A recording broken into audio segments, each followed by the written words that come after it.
وَلَقَدْ يَسَّرْنَا الْقُرْآنَ لِلذِّكْرِ فَهَلْ مِن مُّدَّكِرٍ الحمد لله رب العالمين والصلاة والسلام على أشرف الأنبياء والمرسلين أما بعد فأعوذ بالله من الشيطان الرجيم من همزه ونفخه ونفثه بسم الله الرحمن الرحيم رب اشرح لي صدري ويسر لي أمري واحلل عقدة من لساني يفقه قولي اللهم انفعنا بما علمتنا وعلمنا ما ينفعنا وزدنا علما فبشر عباد الذين يستمعون القول فيتبعون أحسنه أولئك الذين هداهم الله وأولئك هم أولو الألباب.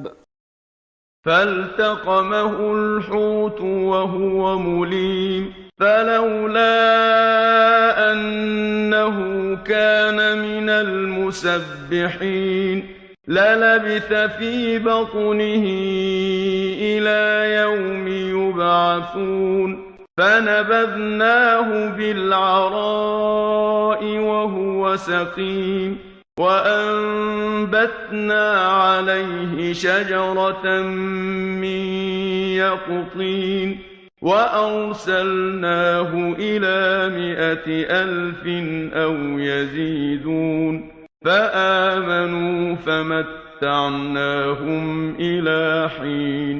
أعوذ بالله من الشيطان الرجيم بسم الله الرحمن الرحيم فالتقمه الحوت وهو مليم بس لقمہ بنا لیا انہیں مچھلی نے وہو ملیم اور وہ ملامت کرنے والے تھے، یعنی وہ اپنے آپ کو ملامت کر رہے تھے کہ مجھ سے ایسا کیوں ہوا، میں کیوں اپنی قوم سے اللہ کی اجازت کے بغیر نکل کھڑا ہوا، مجھ سے کیوں ایسا کام ہو گیا جس کی وجہ سے اب مجھے یہ مصیبت اور یہ مشکل جو ہے وہ میرے لیے آئی ہے۔ انسان کے لیے جو بھی مشکل آتی ہے، جو بھی مصیبت آتی ہے، وہ انسان کے اپنے اعمال کی وجہ سے ہوتی ہے۔ اللہ تعالیٰ فرماتے ہیں وَمَا أَصَابَكُم مِّن مُّصِيبَةٍ فَبِمَا كَسَبَتْ أَيْدِيكُمْ، تمہیں جو بھی مصیبت آئے تو وہ تمہارے ہاتھوں کی کمائی ہوتی ہے۔ وَيَعْفُو عَن كَثِيرٍ، بہت سی باتیں تو اللہ ویسے ہی معاف کر دیتے ہیں، بہت سی باتیں اللہ معاف کر دیتے ہیں، بعض باتوں پر اللہ پکڑ کر لیتے ہیں، اور دنیا میں انسان کو جو مشکل مصیبت آتی ہے تو وہ در حقیقت انسان کے اپنے اعمال کی وجہ سے ہوتی ہے، اور وہ ایک لحاظ سے انسان کے لیے فائدہ مند بھی ہوتی ہے۔ اگر ایک انسان اس سے نصیحت حاصل کر لے، ایک انسان اس سے اپنی اصلاح کر لے تو وہ انسان کے لیے بہت بڑی رحمت اور نعمت بن جاتی ہے۔ دیکھنے میں وہ مشکل ہوتی ہے اور انسان کے اعمال کی وجہ سے آئی ہوتی ہے، لیکن اگر اس کی وجہ سے انسان اپنی اصلاح کر لے تو وہ انسان کے لیے بہت بڑی نعمت بن جاتی ہے۔ حدیث مبارکہ میں ہے، نبی کریم صلی اللہ علیہ وسلم کا ارشاد ہے، صحیح بخاری کی حدیث ہے، صحیح بخاری کی روایت ہے، حضرت ابو ہریرہ راوی ہیں کہ نبی کریم صلی اللہ علیہ وسلم نے فرمایا من یرید اللہ بہ خیرا یصب منہ، اللہ جس سے خیر کا ارادہ کرتے ہیں اللہ اس کو مصیبت میں ڈال دیتے ہیں، اللہ اس کو مشکل میں ڈال دیتے ہیں۔ اب ایک بندہ کہہ سکتا ہے کہ جی مصیبت مشکل یہ خیر کیسے ہو سکتی ہے، یہ اللہ کا خیر کا ارادہ کیسے ہو سکتا ہے؟ اصل میں ہمیں نہیں پتہ ہمارے لیے کیا چیز فائدہ مند ہے، کیا چیز ہمارے لیے نقصان دہ۔ اللہ تعالیٰ فرماتے ہیں سورہ بقرہ میں کتب علیکم القتال وہو کرہ لکم، تمہارے لیے قتال فرض کر دیا گیا ہے، وہ تمہیں اچھا نہیں لگتا، انسان کو اس میں جان جانے کا خدشہ ہوتا ہے، قربانی دینی پڑتی ہے، جان کی، مال کی، ہر چیز کی۔ فرمایا وَعَسَىٰ أَن تَكْرَهُوا شَيْئًا وَهُوَ خَيْرٌ لَكُمْ، ممکن ہے تم ایک چیز کو ناپسند کرو اور تمہارے لیے بہت بہتر ہو۔ وَعَسَىٰ أَن تُحِبُّوا شَيْئًا وَهُوَ شَرٌّ لَكُمْ، ممکن ہے تم ایک چیز کو پسند کرو اور وہ تمہارے لیے شر ہو۔ وَاللَّهُ يَعْلَمُ وَأَنْتُمْ لَا تَعْلَمُونَ، اللہ جانتے ہیں اور تم نہیں جانتے۔ تو انسان کو جو آزمائش آتی ہے تو انسان سمجھتا ہے کہ یہ تو میرے لیے مصیبت ہے، یہ مجھ پہ کیوں آئی ہے، حالانکہ وہ در حقیقت اللہ کی طرف سے انسان کے فائدے میں ہوتی ہے۔ سورہ انعام میں اللہ رب العالمین فرماتے ہیں، سورہ انعام آیت نمبر 42، اللہ رب العالمین کا ارشاد ہے وَلَقَدْ أَرْسَلْنَا إِلَىٰ أُمَمٍ مِّن قَبْلِكَ فَأَخَذْنَاهُمْ بِالْبَأْسَاءِ وَالضَّرَّاءِ لَعَلَّهُمْ يَتَضَرَّعُونَ، اے نبی صلی اللہ علیہ وسلم، ہم نے آپ سے پہلے بھی بہت سی امتوں کی طرف رسول بھیجے، فَأَخَذْنَاهُمْ بِالْبَأْسَاءِ، پھر ہم نے ان کو ضرورت کے وقت میں آزمائش میں ڈالا، وَالضَّرَّاءِ، اور تکلیف اور جب ان امتوں نے رسولوں کی بات نہ مانی فَأَخَذْنَاهُمْ بِالْبَأْسَاءِ وَالضَّرَّاءِ تو ہم نے ان قوموں کو، ان امتوں کو پکڑ لیا تنگ دستی کے ساتھ، بیماری کے ساتھ. لَعَلَّهُمْ يَتَضَرَّعُونَ کیوں پکڑا؟ اللہ فرماتے ہیں تاکہ وہ گڑ گڑائیں، تاکہ وہ اللہ کی طرف رجوع کریں، تاکہ وہ گڑ گڑائیں. پھر اللہ تعالیٰ شکوہ کرتے ہیں فَلَوْلَا إِذْ جَاءَهُمْ بَأْسُنَا تَضَرَّعُوا ایسا کیوں نہیں ہوا جب ان پر ہمارا عذاب آیا، جب اللہ نے ان پر کوئی مشکل بھیجی، کوئی تنگی بھیجی، کوئی بیماری بھیجی جو ان کے عمل کی وجہ سے تھی، جو رسولوں کے جھٹلانے کی وجہ سے تھی، تو وہ پھر ایسا کیوں نہیں ہوا کہ وہ گڑ گڑائے. اب جو مصیبت مشکل آنے کے باوجود بھی اللہ کی طرف رجوع نہیں کرتا، ایک انسان نعمتوں میں تو وہ سرکش ہو جاتا ہے، لیکن جب اللہ پکڑ کرتے ہیں تو پھر انسان اللہ کی طرف رجوع کرتا ہے. اور اگر ایک شخص وہ مشکل میں بھی رجوع نہ کرے تو پھر سمجھ لیجیے اس کا دل سخت ہو گیا. وَلَٰكِنْ قَسَتْ قُلُوبُهُمْ لیکن ان کے دل سخت ہو گئے ہیں. جن کے دل سخت ہو گئے، جن کے دل میں مہر لگ گئی ہے، پھر ان کو اس حالت میں بھی پھر ان کی اصلاح نہیں ہوتی، پھر وہ کفر اور طغیانی میں زیادہ بڑھ جاتے ہیں. لیکن جو قلب سلیم والے لوگ ہیں، جن سے غلطی ہو جاتی ہے لیکن تو اللہ تعالیٰ پھر انہیں پکڑتے ہیں آزمائش کے ساتھ، مصیبت کے ساتھ، تو وہ پھر گڑ گڑاتے ہیں تو اللہ تعالیٰ پھر ان کے وہ گناہ معاف کر دیتے ہیں اور پھر اللہ ان کے درجات بلند کر دیتے ہیں. ورنہ آخرت کی سزا تو بہت مشکل ہے. آخرت میں تو کوئی سزا بھگتنا وہ بہت مشکل کام ہے. دنیا کے اندر اللہ پکڑ کر لیں تو انسان کو دنیا کے برے عمل کی سزا مل جائے اور پھر وہ گناہ بھی معاف ہو جائے اور پھر اللہ درجات بھی بلند کر دیں اور پھر اللہ اس کو خیر کہیں اور اس کی وجہ سے انسان اللہ کے سامنے گڑ گڑائے، تو یہ چیز انسان کے حق میں کتنی فائدہ مند ہو جاتی ہے. تو فرمایا کہ فَالْتَقَمَهُ الْحُوتُ بس نگل لیا ان کو مچھلی نے، وَهُوَ مُلِيمٌ اور وہ ملامت کر رہے تھے اپنے آپ کو. فَلَوْلَا أَنَّهُ كَانَ مِنَ الْمُسَبِّحِينَ اگر یہ بات نہ ہوتی کہ وہ تسبیح کرنے والوں میں سے ہوتے، اگر وہ تسبیح کرنے والوں میں سے نہ ہوتے، لَلَبِثَ فِي بَطْنِهِ البتہ وہ ٹھہرے رہتے، فی بطنه اس مچھلی کے پیٹ میں، إِلَى يَوْمِ يُبْعَثُونَ یوم الحساب تک، اس دن تک جس دن لوگوں کو اٹھایا جائے گا، جس دن دوسرا سور پھونکا جائے گا، جس دن میدان محشر سجے گا. تو اگر وہ اللہ کی تسبیح نہ کرتے ہوتے تو وہ پھر اس دن تک وہ مچھلی کے پیٹ میں ہی رہتے، مچھلی کا پیٹ ہی ان کی قبر بن جاتا اور پھر وہ اسی سے قیامت کے دن اٹھتے، یوم الحشر کے دن پھر وہ اٹھتے. لیکن چونکہ وہ تسبیح کرنے والے تھے لہذا اللہ نے انہیں جو ہے وہ اس تکلیف سے نجات دے دی معجزاتی طریقے سے. ورنہ ایسا نہیں ہوتا کہ کوئی مچھلی کسی کو نگل لے، کھا لے، بعد میں مچھلی اسے اگل دے، ایسا نہیں ہوتا. لیکن گویا کہ اللہ نے انہیں نئی زندگی دی اور نئی زندگی کی وجہ کیا بنی؟ ان کا تسبیح کرنا. بعض مفسرین کرام کا کہنا یہ ہے، میں نے پچھلے لیکچر میں بھی عرض کیا تھا، وہ کہتے ہیں کہ ان کی پچھلی زندگی کے اعمال مراد ہے کہ پچھلی زندگی میں اللہ کا بڑا ذکر کرنے والے، اللہ کی بڑی تسبیح کرنے والے تھے، تو اگر ان کی پچھلی نیکیاں اور پچھلا ان کا اللہ کا ذکر اور تسبیح اور عبادات نہ ہوتی تو وہ پھر مچھلی کے پیٹ میں ہی رہتے اور پھر وہ وہیں فوت ہو جاتے اور پھر وہیں سے وہ قیامت کے دن پھر اٹھتے. بعض مفسرین کہتے ہیں کہ مچھلی کے پیٹ کے اندر انہوں نے اللہ کا ذکر کیا، اللہ کو یاد کیا اور اللہ سے جو ہے وہ گڑ گڑا کر معافی مانگی، جس کا ذکر اللہ نے قرآن کریم کی دوسری آیت کریمہ میں کیا ہے. سورہ انبیاء میں اللہ تعالیٰ فرماتے ہیں کہ سورہ انبیاء آیت نمبر 87، وعلیکم السلام، وَذَنُّونِ إِذْ ذَهَبَ مُغَاضِبًا اور مچھلی والے کو یاد کرو، إِذْ ذَهَبَ مُغَاضِبًا جب وہ نکل کھڑے ہوئے غصے کی حالت میں، یعنی اپنی قوم پر غصہ کرتے ہوئے وہ نکل کھڑے ہوئے اللہ کی اجازت کے بغیر. فَظَنَّ أَن لَّن نَّقْدِرَ عَلَيْهِ انہوں نے خیال کیا کہ ہم ان پر قدرت نہیں پا سکیں گے. انہوں نے خیال کیا یعنی گویا کہ ان کا عمل یہ بتا رہا تھا کہ جب کوئی شخص اللہ کی اجازت کے بغیر نکل جائے، گویا کہ وہ عملی طور پر چاہے وہ زبان سے یہ نہ کہہ رہا ہو، دل میں اس کی بات نہ بھی آ رہی ہو، لیکن اس کا عمل گویا کہ یہ پکار کر کہہ رہا ہے کہ اللہ کی اجازت کے بغیر نکل کھڑے ہوئے تو اللہ پکڑ نہیں کر سکیں گے. بہرحال پھر اللہ نے پکڑ کی، اس کا یہاں ذکر نہیں ہے. مچھلی کے پیٹ میں گئے تو اللہ فرماتے ہیں فنادا فی الظلمات پھر انہوں نے پکارا اندھیروں میں، یہاں اندھیروں سے مراد مچھلی کے پیٹ کے اندھیرا ہے۔ مفسرین کرام کہتے ہیں 3 اندھیرے تھے، ایک اندھیرا رات کا، ایک سمندر کا اندھیرا اور مچھلی کے پیٹ کا اندھیرا۔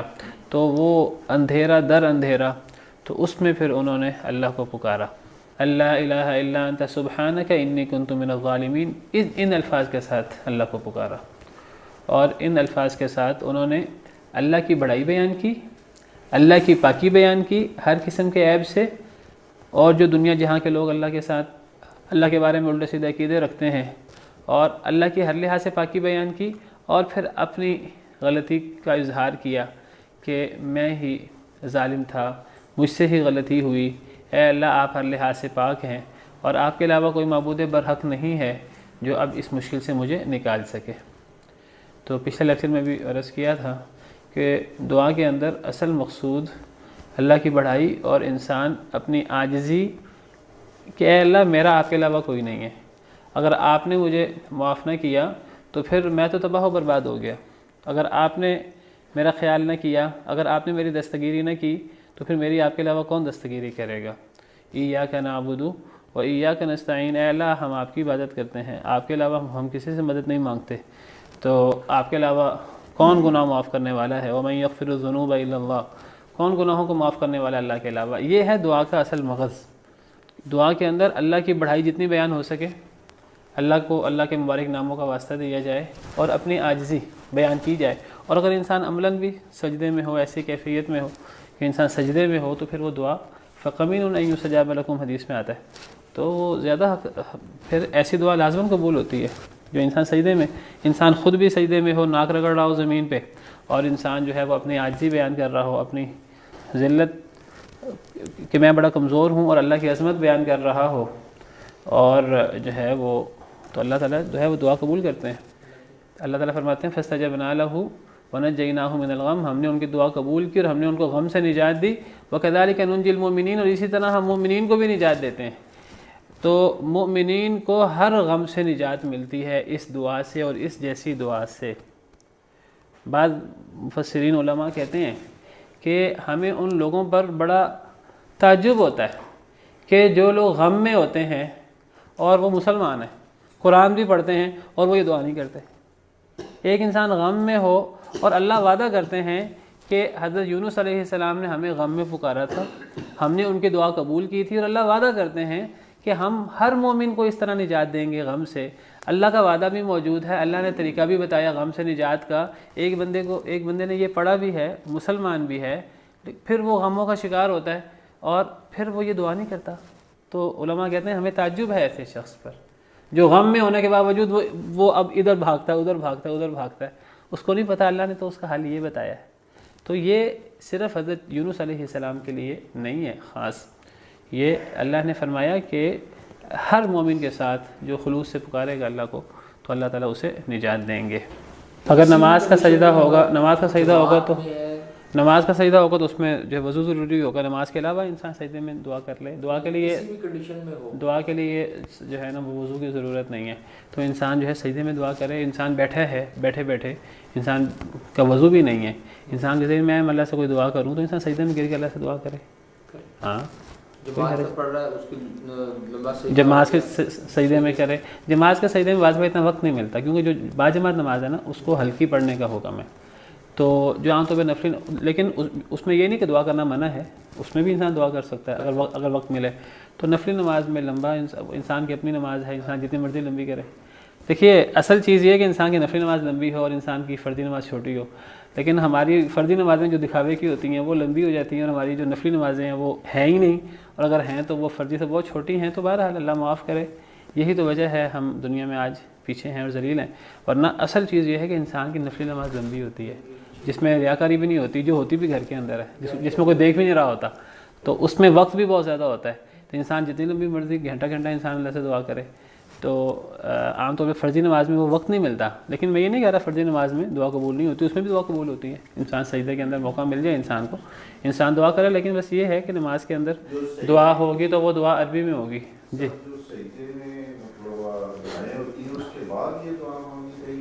جی جی انسان جو ہے 3 دفعہ پڑھ لے سبحان ربی الاعلیٰ، پھر اس کے بعد انسان جو دعا مانگے۔ یہ دعائیں جو ہیں وہ مغفرت کی دعائیں ایسے ہی ہیں۔ جی جی بالکل، اس میں تو خاص طور پہ غم کا ذکر ہے نا، تو حضرت ایوب کی دعا بھی، وہ بھی جو ہے ان کو، وہ بھی بڑے غم میں تھے، بڑی مشکل میں تھے. ربی انی مسنی الضر وانت ارحم الراحمین. تو اس میں چونکہ خاص طور پہ اس سے غم آیا، میں نے اس لیے اس کا ذکر کر دیا. اور ہم حضرت یونس کا قصہ پڑھ رہے ہیں، تو جو قصہ انسان پڑھ رہا ہوتا ہے، انسان پھر اس کے بارے میں وہ چیز زیادہ اہمیت سے بیان کر دیتا ہے. تو اس کا مطلب یہ نہیں ہے کہ باقی نبیوں کی دعائیں جو ہیں وہ اہم نہیں ہیں، ان کی اپنی اہمیت ہے اپنی جگہ پر. اور ہر نبی کی دعا جو ہے انسان، وہ جس نبی نے جس مقصد کے لیے مانگی ہے، انسان اس مقصد کے لیے خود مانگ سکتا ہے. حضرت زکریا علیہ السلام کی دعا موجود ہے قرآن میں، رب لا تذرنی فردا وانت خیر الوارثین، اولاد کے لیے. ربی حب لی من لدنک ذریۃ طیبۃ انک سمیع الدعاء، یہ بھی دعا ہے. اور وہ جو میں نے ذکر کیا کہ اپنی عاجزی اور اپنی ذلت بیان کرنا. دیکھیے انسان جب اللہ کے سامنے عاجز ہے اور ذلیل ہے تو انسان اس میں ذلت بیان کرے، کیا حرج ہے؟ تو حضرت زکریا علیہ السلام نے دعا کی، ربی انی وہن العظم منی واشتعل الرأس شیبا، اے اللہ ہڈیاں کمزور ہو گئی ہیں، سر جو ہے وہ سفید ہو گیا ہے. اب اللہ کو پتہ تھا، اللہ کو پتہ ہے ان چیزوں کا. انسان کے اللہ کو پتہ ہے مجھے دعا مانگنے کی ضرورت نہیں ہے، اللہ کو پسند ہے انسان اس کا اظہار کرے. اور جو بندہ اظہار نہیں کرتا ان چیزوں کا، انسان کہے جی میرے ذہن میں اللہ کی عظمت ہے، میرے دل میں اللہ کی عظمت ہے، مجھے بار بار کہنے کی کیا ضرورت ہے؟ نہیں ضرورت ہے. اور جو بندہ نہیں کرتا وہ متکبر ہے. یہی میں نے پچھلے لیکچر میں بھی عرض کیا تھا کہ وقال ربکم ادعونی استجب لکم ان الذین یستکبرون عن عبادتی. لفظ تکبر اللہ نے فرمایا، یہ تکبر ہے اللہ کی عبادت سے. ایک بندہ کہتا ہے مجھے ضرورت نہیں ہے.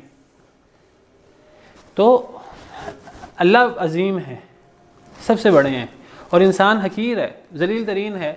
اللہ کی مخلوق ہے، اور اللہ کی مخلوق اللہ کے سامنے عاجز ہے اور وہ ذلیل ہے، اور اس میں کوئی انسان کی کوئی کمی نہیں ہے اس میں. بلکہ انسان جتنا اللہ کے سامنے جھکے، انسان کا اتنا وقار ہوتا ہے اور انسان کی اتنی عزت ہوتی ہے. تو انسان اس کا اظہار کرے، یہ ہے اصل میں دعا کا مغز. انسان اپنی دعا الفاظ میں بیان کرے یا نہ کرے، بیان بھی کر دے وہ بھی ٹھیک ہے، نہ بھی کرے، اصل چیز یہ ہے انسان اپنی عاجزی کا اظہار اور اللہ کی عظمت کا اظہار کرے دعا کے اندر، تو دعا انشاءاللہ قبول ہوتی ہے. جی وہ سجدے میں نہیں کر سکتا، پھر وہ سجدے کے علاوہ نماز کے علاوہ کر سکتا ہے. ہاں جی، اور انسان مشکلات کا شکار ہو تو انسان جو ہے یہ دعا کر سکتا ہے، ربنا آتنا فی الدنیا حسنہ وفی الآخرۃ حسنہ وقنا عذاب النار. یہ دعا کر کے جو مرضی نیت کر لے، یہ بڑی جامع دعا ہے، بڑی عظیم دعا ہے. نبی صلی اللہ علیہ وسلم زیادہ تر جامع دعائیں مانگا کرتے تھے. تو بہرحال اللہ فرماتے ہیں اگر وہ تسبیح کرنے والے نہ ہوتے تو مچھلی کے پیٹ میں رہتے. اللہ نے دعا کرنے کی وجہ سے، تسبیح کرنے کی وجہ سے معجزاتی طور پر اللہ نے یقینی موت سے نجات دی ہے. مچھلی نے لقمہ بنا لی ہے، اللہ فرماتے ہیں ورنہ وہ مچھلی کے پیٹ میں رہتے. بعض لوگ جو ہیں، میں نے ذکر کیا کل پچھلے لیکچر میں بھی اشارہ کیا تھا، پھر ٹائم نہیں ملا. بعض لوگ جو ہیں نا وہ کہتے ہیں جی ہر چیز سائنس کے مطابق ہونی چاہیے، ہر چیز ہمارے حواس کے مطابق ہونی چاہیے، ہمیں سمجھ آنی چاہیے، ہمیں نہیں سمجھ آئے گی تو نہیں مانیں گے. بھئی انسان یہ بات تب کہ مجھے سمجھ آئے گی تو مانوں گا، نہیں سمجھ آئے گی تو نہیں مانوں گا، جب انسان کی عقل جو ہے وہ کمال درجے کی ہو. جب انسان کی عقل بھی انسان بھی ناقص ہے، انسان کی عقل بھی ناقص ہے، تو انسان کے میں تو وہی بات مانوں گا جو میرے دل میں آئے گی، جو مجھے سمجھ آئے گی. تو یہ تو پھر ایک صحیح بات نہیں ہے. سوال کیا گیا نبی کریم صلی اللہ علیہ وسلم سے روح کیا ہے. اصل میں سائنس، وہ انسان جو ہے نا وہ تجربات کا نام ہے. اب جہاں تجربات نہیں کام دیتے تو اللہ رب العالمین تو ان تجربات کا اور ان ظاہری چیزوں کے محتاج نہیں ہے. ہاں جی. تو بعض لوگ کہتے ہیں کہ نہیں جب تک ایک چیز ہمارے تجربے میں نہیں آئے گی ہم نہیں اس کو مانیں گے. تو کچھ لوگوں نے کہا، کچھ لوگوں نے معجزات کا انکار کیا. کافر تو کرتے ہی کرتے ہیں، مسلمان کہلانے والوں نے معجزات کا انکار کیا. حیرت کی بات آپ دیکھیے، اپنے آپ کو مسلمان کہنے والے معجزات کا انکار کر رہے ہیں. نبیوں پر معجزات اترے ہیں، اللہ نے قرآن میں بیان کیے ہیں، وہ اسی کوئی نہ کوئی توجیہ کر دیتے ہیں، کوئی نہ کوئی ایسی توجیہ کہ وہ چیز سائنس کے مطابق بن جائے. بھئی سائنس جو ہے اس کو اتنا سر پہ چڑھانے کی کیا ضرورت ہے؟ جتنا فائدہ سائنس سے اٹھا رہے ہیں اٹھاتے رہیں. تو اگر ایک چیز سائنس کو نہیں سمجھ آئی تو اس کا مطلب یہ نہیں کہ وہ چیز نہیں ہے.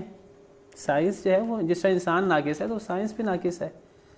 بہت سی چیزوں کا انسان کو پتہ نہیں ہے، اور انسان نے جن چیزوں میں تجربات کیے ہیں ان چیزوں میں انسان کو غلطی بھی لگ سکتی ہے. بہت سے سائنس انسانوں کے تجربے ہیں نا. بس یہ چیز سمجھنی چاہیے ہمیں. اب سر سید احمد خان کا آپ نے نام سنا ہوگا، معجزات کا انکار کرتے ہیں. اس طرح جو ان کے نقش قدم پہ چلنے والے ہیں، اصل میں جب غیر مسلموں کی طرف سے اعتراضات ہوئے، اب اس کا حل یہ تھا کہ ان اعتراضات کا علمی جواب دیتے. وہ علم اتنا تھا نہیں شریعت کا، وہ دوسرا علم زیادہ تھا، ظاہری سائنسی دنیاوی علم زیادہ تھا. وہ دینی طور پر جواب نہیں دے سکے، تو وہ ان اعتراضات کو انہوں نے اتنا اپنے اوپر حاوی کیا کہ ان چیزوں کا انکار کرتے گئے. جس طرح آج ہمارے ہاں غامدی صاحب بھی یہی کام کرتے ہیں. جو غیر مسلموں کا اعتراض ہے شریعت میں، وہ کہتے ہیں یہ چیز اسلام میں ہے ہی نہیں، یہ چیز ہمارے ہاں ہے ہی نہیں. وہ غیر مسلم اعتراض کرتے ہیں جہاد پہ، وہ کہتے ہیں جہاد ہے ہی نہیں، وہ صرف بنی اسماعیل کے ساتھ تھا، نبی صلی اللہ علیہ وسلم کے زمانے کے ساتھ خاص تھا. وہ اعتراض کرتے ہیں کہ جی عورتیں ان پہ پابندیاں ہیں، دوسری شادی تیسری شادی، وہ جو ہے نا انہی چیزوں کا انکار کر دیتے ہیں. یہ دوسری تیسری شادی کیا چیز ہے، یہ چیزیں اسلام میں ہیں ہی نہیں. وہ کوئی اور اعتراض کرتے ہیں کہ عورت کو قید کیا ہوا حجاب کے نام پہ، وہ کہتے ہیں ہمارے ہاں حجاب ہے ہی نہیں، عورتیں جو ہے نا پابندی نہیں ہے اپنا سر ڈھانکیں.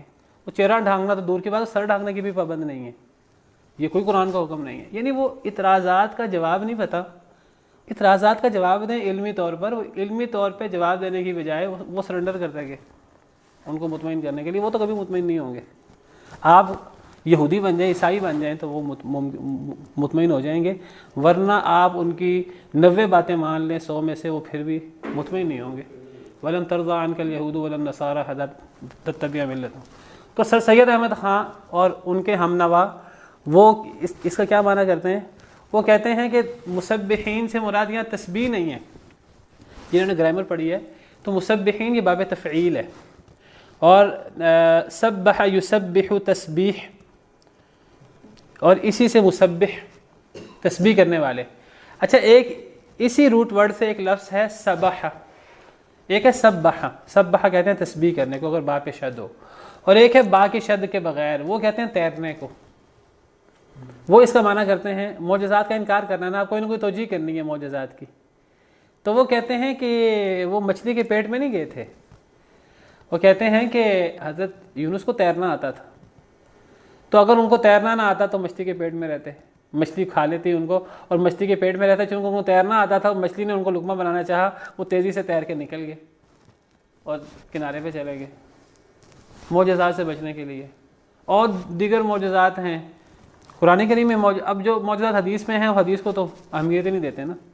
جو معجزات قرآن میں ہیں ان کی ادھر اس طرح کر کے تعویل کر دیتے ہیں. حضرت ابراہیم علیہ السلام کے بارے میں قرآن میں ہے، حضرت ابراہیم علیہ السلام نے کہا کہ اللہ تعالیٰ مجھے دکھائیے آپ مردوں کو کیسے زندہ کرتے ہیں. اللہ نے فرمایا کہ 4 پرندے لو، پھر ان کو اپنے سے خوب مانوس کر لو، پھر ان کو ذبح کر لو، پھر ان کے گوشت کے ٹکڑے کر لو، پھر ان کے گوشت کے ٹکڑے آپس میں خلط ملط کر لو، پھر وہ 4 حصے بنا کر، اب وہ 4 حصے، ہر حصے میں وہ مختلف پرندوں کا گوشت ہے، ان کو پہاڑوں کی چوٹیوں پہ رکھ دو. اب ان کو بلاؤ جس طرح تم ان کو جب تم نے مانوس کیا تھا تو تم ان کو بلاتے تھے، اب بلاؤ زندہ ہو کر آ جائیں گے. قرآن میں سورہ بقرہ میں واقعہ موجود ہے. وہ کہتے ہیں وہ اس کی توجیہ کیا کرتے ہیں؟ وہ کہتے ہیں کہ وہ ان کو ذبح کیا ہی نہیں تھا. وہ کہتے ہیں ان کو زندہ ہی رکھ دیا تھا. ایک کوئی پہاڑ کی ایک چوٹی پہ ایک پرندے کو بٹھا دیا، دوسرے کو وہاں بٹھا دیا، تیسرے کو وہاں بٹھا دیا، چوتھے کو وہاں بٹھا دیا. ان کو بلایا تو وہ آگے. بھئی ان کو بلایا تو وہ آگے. وہ جو آیت کی ابتدا ہے اور آیت کی انتہا ہے کہ وَإِذْ قَالَ إِبْرَاهِيمُ رَبِّ أَرِنِي كَيْفَ تُحْيِي الْمَوْتَى. احیاء موتیٰ کہاں ہوا؟ ان کو اس سے کوئی مطلب نہیں ہے کہ آیت کا مطلب پورا ہوا کہ نہیں ہوا، بس تعویل ان کی ہو گئی اور معجزے سے جان چھوٹ گئی. تو اس طرح انہوں نے مختلف معجزات کے ساتھ کیا ہے، اللہ معاف کرے. تو بہرحال یہ بس کوئی نہ کوئی توجیہ، کسی معجزے کو جس کو سائنسی طور پہ ثابت نہیں کیا جا سکے اس کی توجیہ. حضرت موسیٰ کے معجزے کی بھی، اب یہ سارے معجزے قرآن میں موجود ہیں. حدیث کا تو وہ اہمیت ہی نہیں دیتے نا. حدیث کے معجزوں کو چھوڑیں، قرآن کے معجزے، ان کا کوئی نہ کوئی توجیہ. اب مجھے نہیں معلوم کہ ہر معجزے کی کیا توجیہ کرتے، لیکن ہر معجزے کی کوئی نہ کوئی توجیہ کی ہے. اللہ معاف کرے. تو بجائے اس کے کہ انسان جو ہے وہ علمی طور پر علم حاصل کرے دین کا، اور دین کا علم حاصل کر کے ان کا جو ہے وہ جواب دے قرآن و حدیث سے اور تدبر سے غور کر کے، عقل بھی استعمال کرے، دین کتابیں رکھ کر عقل استعمال کرے، انسان جواب دے. انسان اتنا مروب ہو جائے کہ انسان ان چیزوں سے جان چھڑانا شروع کر دے، یہ اس کا حل نہیں ہے. تو بہرحال مسبحین، یہ سبح یسبح تسبیح سے ہے. تسبیح کا مطلب اللہ کا ذکر کرنا. جو دوسری آیت میں نے پیش کی، لا الہ الا انت سبحانک انی کنت من الظالمین، یہ کہنا مراد ہے. یہاں تیرنا مراد نہیں ہے. اگر تیرنا مراد ہوتا تو پھر اللہ یہ پچھلی آیت میں یہ کیوں کہتے فَالْتَقَمَهُ الْحُوتُ کہ مچھلی نے لقمہ بنا لیا، اب مچھلی لقمہ بنا چکی ہے، اب لقمہ بنانے کے بعد تیرنے کا کیا تعلق ہے؟ سمجھ آئی؟ وہ اب ان کے نزدیک گویا کہ مچھلی نے لقمہ نہیں بنایا، مچھلی لقمہ بنانے لگی تھی تو تیزی سے تیر کے نکل گئے۔ ویسے جب مچھلی پیچھے لگتی ہے تو اس وقت کوئی ماہر سے ماہر تیراک بھی ہو تو کون بچ سکتا ہے شارک مچھلی سے اور یہ بڑی بڑی مچھلیوں سے؟ کوئی نہیں بچ سکتا۔ بہرحال تو یہاں اللہ کے ذکر، تسبیح، دعا کی اہمیت بیان ہو رہی ہے۔ یہ اتنی بڑی چیز ہے کہ یہ تقدیر کو بھی بدل دیتی ہے۔ لا يرد القضاء الا الدعاء۔ تو فرمایا کہ اگر وہ تسبیح کرنے والے نہ ہوتے تو قیامت تک، یوم بعث تک مچھلی کے پیٹ میں رہتے۔ اللہ فرماتے ہیں فَنَبَذْنَاهُ بِالْعَرَاءِ وَهُوَ سَقِيمٌ، پس ہم نے پھینک دیا ان کو، یونس کو، بالعراء چٹیل میدان میں، وَهُوَ سَقِيمٌ اور وہ بیمار تھے۔ ہم نے پھینک دیا یعنی مچھلی نے اگل دیا ان کو، چونکہ اللہ کے حکم سے تھا اس لیے اللہ اس کی نسبت اپنی طرف کر رہے ہیں۔ ہم نے ان کو چٹیل میدان میں پھینک دیا، وہ سمندر کے کنارے آ کر مچھلی نے ان کو اگل دیا، وہ صحیح سالم تھے، زندہ تھے۔ تو مچھلی نے ان کو اگل دیا اور وہ اب ان کی کیفیت تو بڑی پتلی تھی، وہ سقیم اور وہ بیمار تھے۔ کئی دن اللہ کو پتہ ہے مچھلی کے پیٹ میں رہے، تو اب وہ شدید بیمار تھے اور ان کی بڑی پتلی حالت تھی، بیمار تھے لیکن وہ زندہ تھے۔ اللہ عالم، مشہور یہی ہے، اللہ کو پتہ ہے تفصیل کا۔ وَأَنبَتْنَا عَلَيْهِ شَجَرَةً مِّن يَقْطِينٍ اور ہم نے اگا دیا ان کے اوپر درخت، من یقطین، بیل والا درخت اگا دیا ان کے اوپر جو ان کو سایہ کر سکے۔ اب وہ زیادہ حرکت وغیرہ کرنے کے بھی اتنے قابل نہیں تھے، اب دھوپ کا وہ کیسے کریں، کوئی کھائیں پئیں کیسے؟ تو اللہ نے معجزاتی طور پہ جس طرح مچھلی کے پیٹ سے نکالا، معجزاتی طریقے سے وہاں اللہ نے ایک درخت اگا دیا جو پہلے درخت نہیں تھا، وہاں ہم نے اگا دیا ان کے اوپر ایک درخت، مطلب یہ پہلے نہیں تھا وہ درخت، بیل والا جو سایہ بھی کرے، جو کوئی خوراک وغیرہ کا بھی انتظام ہو جائے، یقطین کہتے ہیں بیل والا۔ وَأَرْسَلْنَاهُ إِلَى 100,000 أَوْ يَزِيدُونَ اور ہم نے بھیجا تھا ان کو إِلَى 100,000 100,000 لوگوں کی طرف۔ 100,000 کتنے ہوتے ہیں؟ 1,00,000۔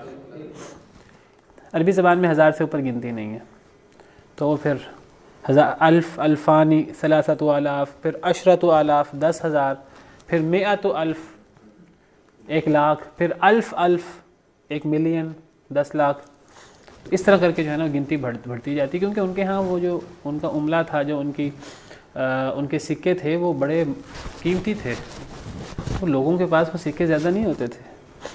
درہم جو ہے، 1 درہم کی ایک بکری آ جاتی تھی، 1 درہم کی یا 2 درہموں کی، اور درہم جو ہے وہ ہلکا سکہ تھا چاندی کا، ایک بکری آ جانا آج کے حساب سے لگائیں 15-20 ہزار کے قریب 2 درہم کی، گویا کہ 1 درہم جو ہے وہ 8-9 ہزار 10 ہزار کے قریب تھا۔ بہرحال اب آج تو بہت کم ہو گیا ہے نا قیمت، تو یہ درہم، اور پھر درہم سے اوپر دینار جو ہے یہ تقریباً 10 یا 12 درہم کے برابر ہوتا تھا۔ آج سمجھے دینار کی قیمت 40-50 ہزار کے قریب، 1 دینار کی۔ اب جب اتنی قیمت ہے عملہ کی تو کسی کے پاس 1000 دینار ہے تو بہت مالدار ہے وہ، تو وہ ان کے ہاں 1000 سے اوپر گنتی نہیں ہے۔ آج اگرچہ عربوں نے بنا لی ہے وہ انگریزوں سے اور دوسری زبانوں سے لے کر، تو وہ لاکھ کو تو 100,000 کہتے ہیں اور وہ 10 لاکھ کو ملین کہتے ہیں، وہ ملین سے لیا ہوا انہوں نے۔ اور وہ ایک ارب کو اگر 1000 ملین ہو، 1 ارب ہو تو اس کو بلیون کہتے ہیں یا ملیار کہہ دیتے ہیں۔ یہ اصل عربی زبان میں نہیں ہے، یہ انہوں نے یہ انگریزوں سے اور انگلش زبان وغیرہ سے لی ہے۔ بہرحال تو احادیث میں قرآن کریم میں زیادہ سے زیادہ جو گنتی آتی ہے 100 1000 یہ الفاظ آتے ہیں، زیادہ سے زیادہ 100,000 آ جائے گا۔ ایک حدیث میں 1,00,000 کا ذکر، 10 لاکھ کا ذکر ہے، 1,00,000 کا ذکر تو کئی حدیث میں ہے۔ مسجد حرام میں جو بندہ نماز پڑھے گا اسے 1,00,000 نماز کا ثواب ملے گا، 100,000۔ جو مسجد نبی میں پڑھے گا اسے 1,000 نماز کا ثواب ملے گا، صحیح حدیث مبارکہ کے مطابق۔ 10 لاکھ کا ذکر آتا ہے ایک حدیث میں، اور شاید مسجد اقصیٰ میں 250 کا ذکر بھی ہے، 500 کا بھی، میرے مجھے زیادہ صحیح روایت ہے وہ 250 کی ہے، واللہ عالم۔ 10 لاکھ کا ذکر ایک حدیث میں آتا ہے، اور ایک ایسی نیکی ہے کہ جس کو، ایک ایسا ذکر ہے جس کو کرنے پر 10 لاکھ نیکیاں ملتی ہیں۔ حدیث کے اندر الف کے الفاظ ہیں، ہزار، ایک کے پیچھے 6 زیرو ڈال دیں، 10 لاکھ، 1 ملین۔ اور وہ کیا نیکی ہے؟ آپ کبھی بازار جائیں تو بازار میں آپ اللہ کو یاد کریں، ایک چھوٹی سی دعا ہے، وہ دعا آپ پڑھیں تو اس کا ثواب صحیح حدیث کے مطابق اس کا ثواب 10 لاکھ نیکیاں ہیں۔ بازار کے اندر ایک بندہ اللہ کو یاد کرے۔ اصل میں بازار ایسی جگہ ہے جس میں انسان کو اللہ یاد نہیں رہتا، پھر کم لوگ ہیں جنہیں بازار میں اللہ یاد ہوتے ہیں، اس لیے بازار کو بدترین جگہ قرار دیا گیا ہے۔ بہترین جگہ مسجد اور بدترین جگہ جو ہے وہ بازار۔ تو حدیث مبارکہ میں ہے، دعا ہے لا الہ الا اللہ وحدہ لا شریک لہ لہ الملک ولہ الحمد یحیی ویمیت وہو حی لا یموت بیدہ الخیر وہو علی کل شیء قدیر۔ یہ تھوڑی سی نا جو عام یہ لا الہ الا اللہ وحدہ لا شریک لہ لہ الملک ولہ الحمد وہو علی کل شیء قدیر، اس سے فرق ہے۔ یہ اس میں کچھ الفاظ کا اضافہ ہے، ایک یحیی و یمیت کا اضافہ ہے، وہو حی لا یموت بیدہ الخیر کا اضافہ ہے اس میں۔ تو ایک بندہ بازار جائے اور بازار جا کر ایک بندہ یہ ایک دفعہ یہ دعا پڑھے، 10 لاکھ نیکیوں کا ثواب ہے۔ اور جو بندہ یہ دعا پڑھے گا تو پھر وہ انشاءاللہ بازار جا کر نہ تو وہ کسی کو دھوکہ دینے کی کوشش کرے گا، خود دکاندار ہے تو وہ خریدار کو دھوکہ دینے کی کوشش نہیں کرے گا، اسے اللہ یاد ہوگا۔ جسے اللہ یاد ہو تو وہ تو تاجر بھی ایسا جو سچا ہو اور جو امانت دار ہو تو اس کا اجر بھی بہت زیادہ ہے۔ اکثر لوگ بازار جا کے اصل میں وہ اللہ کو بھول جاتے ہیں، اور پھر بازار میں جا کے وہ الٹی سیدھی غلط معاملات ہوتے ہیں، جھوٹی قسمیں اور غلط چیزیں۔ بہرحال تو فرمایا کہ وَهُوَ حَيٌّ لَا يَمُوتُ بِيَدِهِ الْخَيْرُ، اللہ زندہ ہیں، اللہ کو موت نہیں آتی، اور اللہ کے ہاتھ میں ہر قسم کی خیر ہے۔ جی میں آپ کے سامنے دعا یہ حدیث لے آتا ہوں کہ من قال فی سوق من هذه الاسواق لا الہ الا اللہ وحدہ لا شریک لہ لہ الملک ولہ الحمد یحیی ویمیت وہو حی لا یموت بیدہ الخیر وہو علی کل شیء قدیر کتب اللہ لہ الف حسنہ، 10 لاکھ نیکیاں۔ یہ اتنا اجر اور اعمال کا نہیں ملتا، عام طور پہ اتنا بڑا اجر نہیں ملتا۔ ومحا عنہ الف سیئہ، 10 لاکھ برائیاں اس سے دور کی جاتی ہیں۔ وبنی لہ بیتا فی الجنہ، جنت میں ایک گھر بن جاتا ہے۔ اور یہ دیکھیں حدیث صحیح ہے، صحیح لغیرہ، حدیث کی سند صحیح ہے۔ اتنا بڑا اجر عام طور پہ اعمال کا نہیں ہوتا۔ تو یہ ترمذی کی روایت ہے۔ فرمایا وَأَرْسَلْنَاهُ إِلَى 100,000 أَوْ يَزِيدُونَ، ہم نے بھیجا تھا ان کو، یونس علیہ السلام کو، 1 لاکھ لوگوں کی طرف، تقریباً وہ 1 لاکھ کے لگ بھگ تھے، او یزیدون یا اس سے بھی زیادہ۔ ہم نے ان کو 1 لاکھ کی طرف بھیجا، او کا مطلب یا ہوتا ہے عام طور پر، 1 لاکھ یا اس سے زیادہ۔ کیا مطلب؟ 1 لاکھ تھے کہ 1 لاکھ سے زیادہ تھے؟ کیا اللہ کو شک ہے؟ کیا اللہ کو شک ہو سکتا ہے؟ تو مفسرین کہتے ہیں کہ او کا ایک معنی تو ہوتا ہے یا، اور انگلش کے اور کے معنی میں، ایک او کا معنی ہوتا ہے بلکہ، یہاں او یا کے معنی میں نہیں ہے جو عام او کا معنی ہے، یہاں او بلکہ کے معنی میں ہے، اور یہ ایک مبالغے کا انداز ہوتا ہے، زور دینے کا انداز ہوتا ہے۔ ہم نے بھیجا ان کو، اس کا صحیح جو ترجمہ ہوگا یہ نیچے بھی ایسے ہی لکھا ہے، ہم نے انہیں 1 لاکھ بلکہ اور زیادہ آدمیوں کی طرف بھیجا۔ تو یہاں او بلکہ کے معنی میں، یہاں او یا کے معنی میں نہیں ہے کہ اللہ کو کوئی شک نہیں ہے۔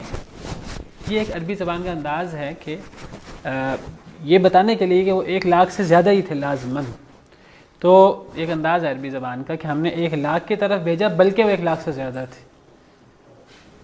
اور یہ انداز قرآن کریم میں کئی جگہ پر موجود ہے کہ وہاں او شک کے معنی میں نہیں ہے۔ اب دیکھیے قرآن کریم کی ایک آیت ہے، اللہ تعالیٰ فرماتے ہیں یہودیوں کے بارے میں،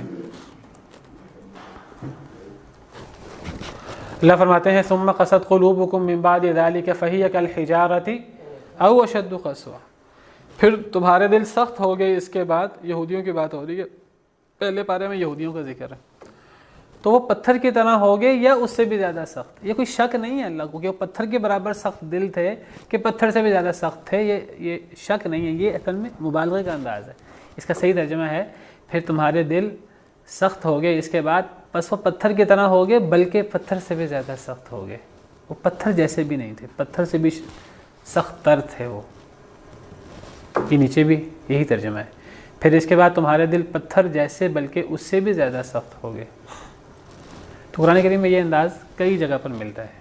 تو یہاں یہ جو فرمایا کہ ہم نے ان کو 1,00,000 لوگوں کی طرف بھیجا, تو یہ او کا مطلب یا نہیں کرنا, یا اس سے زیادہ کہنا ہے کہ بلکہ وہ اس سے بھی زیادہ تھے.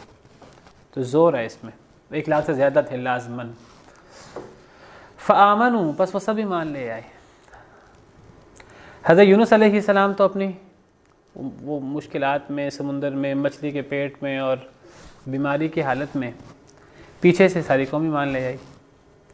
اور یہ واحد وہ خوش بخت قوم ہے کہ جن پر اللہ نے آیا ہوا عذاب ٹال دیا. دیکھیے حضرت یونس علیہ السلام ان کو ڈراتے رہتے تھے عذاب آئے گا, عذاب آئے گا. عذاب تو آنا تھا, جو کفر کرے گا عذاب آئے گا, جو نبی کی بات نہیں مانے گا عذاب آئے گا, اور جو مان لے گا تو اس پر اللہ کی نعمتیں ہوں گی. یہ ایک اللہ کا عمومی اصول ہے, اللہ کی ایک سنت ہے, اور اللہ کی سنت میں, اللہ کے طریقہ کار میں تبدیلی نہیں ہوتی. اب یہ ہے کہ عذاب کب آنا تھا, یا وہ چیز طے نہیں تھی, یا یہ ہے کہ وہ چیز بھی طے تھی تو حضرت یونس کو بھی نکلنے کا حکم نہیں تھا. اللہ کا حکم ہوتا ہے کہ اب عذاب کا وقت آ گیا ہے, اب آپ نکل جائیں, آپ اور جو ایمان لائے ہیں, اب ہم باقی قوم پر عذاب لائیں گے. ابھی گویا کہ ان کو ابھی وہ عذاب کا وقت پورا طے نہیں ہوا تھا, اور تو حضرت یونس علیہ السلام نکل گئے. زیادہ غصہ آیا قوم کی کسی بات پر تو وہ نکل گئے. جب وہ نکلے اور وہ آگے سے حالات کا شکار ہو گئے, پیچھے سے قوم والے پریشان ہو گئے. وہ کہنے لگے اچھا اب وہ حضرت یونس علیہ السلام ہمیں ڈراتے رہتے تھے, ہم نہیں مانتے تھے, وہ چلے گئے ہیں تو ضرور اب کوئی بڑی بات ہونے والی ہے. دیکھیں اللہ تعالیٰ نے ہدایت دینی ہوتی ہے. تو وہ اس پہ غور کرنے لگ گئے کہ وہ اب نکل گئے ہیں تو اب عذاب آیا کیا آیا. تو وہ پھر سب نے کیا کیا کہ سب جو ہے نا میدان میں آئے, سب نے اللہ کے حضور توبہ کی. جب اجتماعی توبہ کی تو اللہ فرماتے ہیں وَتُوبُوا إِلَى اللَّهِ جَمِيعًا أَيُّهَا الْمُؤْمِنُونَ لَعَلَّكُمْ تُفْلِحُونَ, کہ سب مل کر توبہ کرو تاکہ کامیاب ہو جاؤ. پھر اللہ تعالیٰ پھر اللہ بھی معجزہ کرامت دکھاتے ہیں. اللہ نے آیا ہوا عذاب ٹال دیا. عذاب تو بس آیا ہی تھا ان پر. تو اللہ نے سورہ یونس میں ذکر کیا ہے فلولا كانت قرية آمنت فنفعها إيمانها إلا قوم يونس.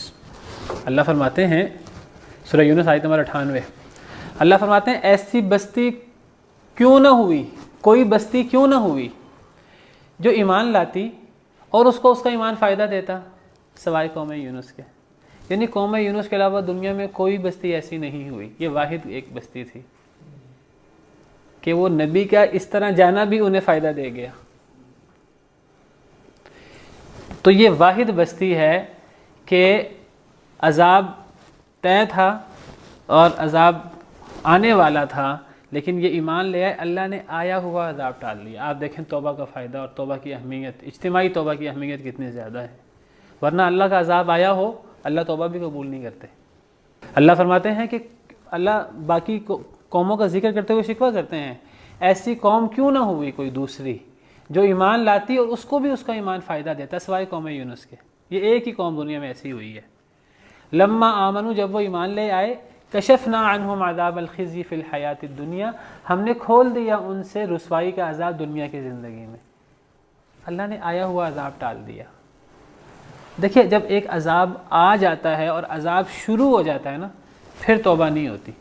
محسوس ہوتا ہے جیسے ابھی ان پر عذاب آ کر شروع نہیں ہوا تھا, ابھی گویا کہ عذاب کے کوئی اثرات ابھی, یا قوم والوں نے دیکھا حضرت یونس چلے گئے ہیں, وہ سمجھے کہ اب تو عذاب آیا کہ آیا.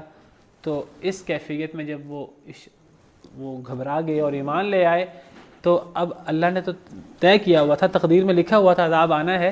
اصل میں تقدیر کی بھی کئی قسمیں ہیں. تو دعا اور توبہ جو ہے وہ جو معلق تقدیر ہوتی ہے اس کو بدل دیتی ہے. تو وہ جو عذاب طے تھا معلق تقدیر میں, وہ عذاب اللہ نے ہٹا دیا, اور اللہ نے ان کو ایک وقت مقررہ تک فائدہ دیا. وقت مقررہ تک ومتعناہم الی حین, ہم نے ان کو ایک وقت مقررہ تک فائدہ دیا سے مراد یعنی موت تک. یعنی اب عذاب ٹل گیا کا مطلب یہ نہیں کہ اب دنیا میں کبھی موت بھی نہیں آئے گی, اب دنیا جنت بن جائے گی. نہیں, دنیا میں تو اب زندگی گزارنی ہے. اب وہ جو مہلت ملی وہ بھی ایک وقت مقررہ تک, موت تک. موت میں پھر انسان نے مرنا ہے, اور پھر اس کے بعد انسان کے لیے پھر اخروی دائمی نعمتیں ہیں, یہ دائمی عذاب ہے. تو یہاں فرمایا فآمنوا, پس وہ سب ایمان لے آئے, وہ سب کے سب ایمان لے آئے, لاکھ سے اوپر لوگ.